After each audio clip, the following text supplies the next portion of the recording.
Our family flew from Germany and went to Washington, D.C., and met up with our in laws to have a vacation slash get my U.S. citizenship. Not to knock on Germany, but we were all excited to eat some good food, so we hit the buffets. This is Founding Farmers. Founding Farmers is a farm to table restaurant. They have multiple locations in Washington, D.C. We actually tried the Tyson's Corner location first, and it was so good that we decided to take the rest of our family. The downtown location, the distillery location, just wasn't as flavorful. It was like they didn't put the love into the food, but otherwise, it was still a great place for some delicious food. Here we are at the Children's Museum. It was one of the few museums that you actually did have to pay to enter, but it was completely worth it. There were so many exhibits that all the kids loved. Here you can see my daughter. She was doing the light up toys. There was great science experiments. We could have been there all day. The only reason we wound up leaving was because the children were tired and hungry, but otherwise they would have stayed. The Children's Museum is honestly fun for even adults. There's stuff that you can get involved with the kids. There's activities to do with your child, races, all kinds of stuff. So if you have time to check out the Children's Museum, I know there's a lot of museums in DC. I would definitely put this at the top of your list if you have toddlers, because this was the win. Now, this is a different Smithsonian museum. We were at the Natural History Museum, and this one is free to enter. You don't need tickets. You don't need to reserve a spot. They do check your, security as you go in. But other than that, it was easy peasy. I will say it probably wasn't as interesting for the kids, but there was still stuff for them to see, look at. If you'll notice here, the kids are completely free range because when we got to DC, our wagon stroller that we had ordered was not delivered to our hotel. We had ordered it online and it was supposed to arrive at our hotel before we got there. It didn't come until like the following week, midweek. So that was a disaster. We had to baby wear and walk around DC with 3 kids. So it got a little bit hectic, but the museum was a great way to get some AC on a hot day, walk around, look at stuff, be informed, learn something new.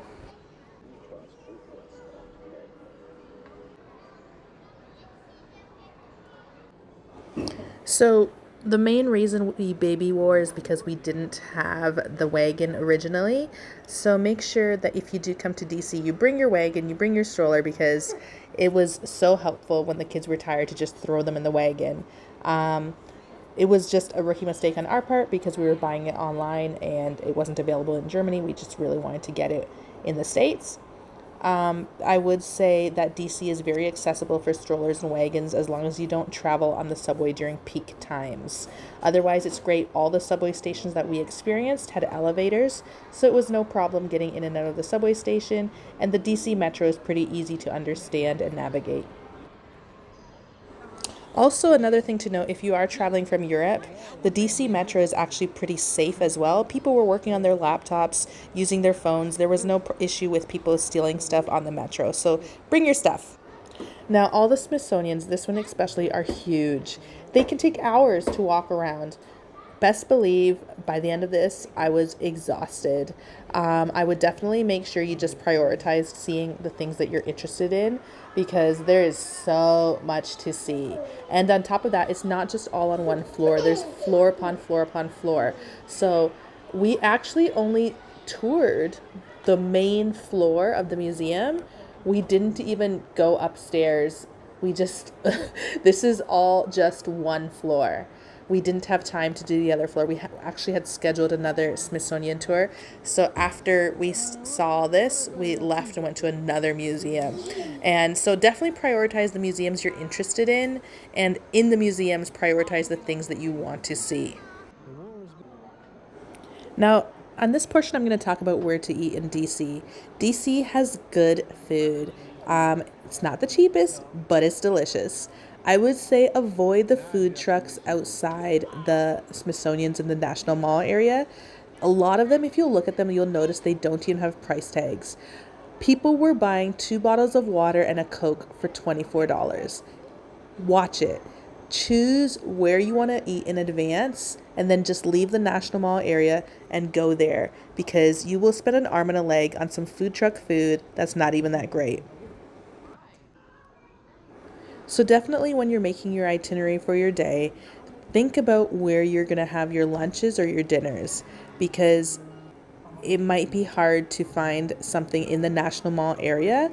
So, the one thing that we did do is we ate at the Sweet Home Cafe in the African American Museum when we were at the National Mall. And I think that was one of the best decisions because we were able to sit down, have a meal, and it was actually a really, really delicious meal. Now, traveling with toddlers and babies, they will be only entertained for so long.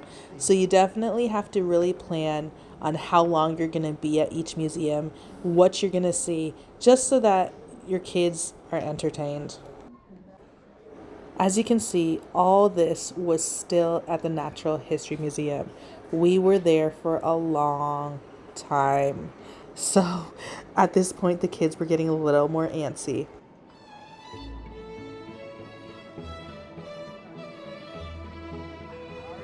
At this point, I was tired. Tired. My back hurt. I was tired of carrying the baby, but we didn't have a stroller, so what are you going to do? We let the kids explore the fossil area of the Smithsonian, and then it was time to leave this museum and head to the next one for our timed entry.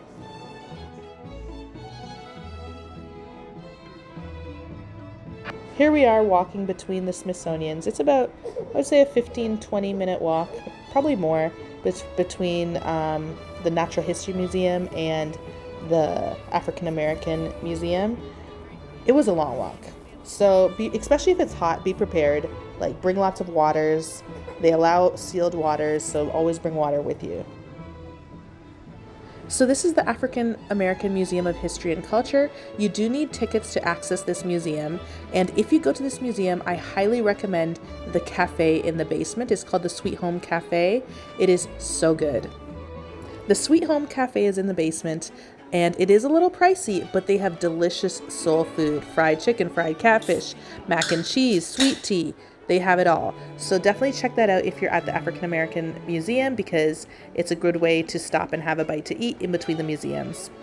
I will say this museum was probably not as toddler friendly. This dance section on the 4th floor was probably our kids' favorite portion because they could be interactive and involved. Now, no DC trip is complete without a visit to Ben's Chili Bowl. This is a historical restaurant. All the biggest American figures in history have basically eaten there. So if you have a chance, go support and have a half smoke. The owner of the restaurant actually came out, spoke to us for quite a bit. She really seemed to like Rayshawn and gave us a whole history on their restaurant. So we had a night flight out of DC, and so we decided to go to the zoo, the Smithsonian Zoo. It is also free. I know, crazy, a free zoo. I will say it is really spread out, pretty hilly, so really plan where you want to go. To be honest, I would skip a lot of the enclosures and just go straight to the kids area because we left the kids area for last and definitely regretted it because at that point they were tired and we were tired of walking because it was so big. It's not the best zoo I've been to, but hey, it's free. So definitely check it out if you've got extra time. We were in DC for a good 10 days, so we had time to fit this in our schedule before our flight, get the kids tired before we left, spend a day in the sun, and so it was a good way to fill up a whole day for us. There's a duck in there too. No ducks in there, only flamingos. The Zoo Smithsonian you also do need to reserve tickets for, so make sure you do that in advance if you plan to go. I will say, look at the map, find where you want to go and just go there because you could spend hours just walking around and some of the enclosures don't even have the animals in them, unfortunately. This one did. I believe those were some seals or walruses, I'm not too sure, but yes, great day. It's just a lot of walking and a lot of hills. Finally, a shout out to our Jeep wagon. We love it.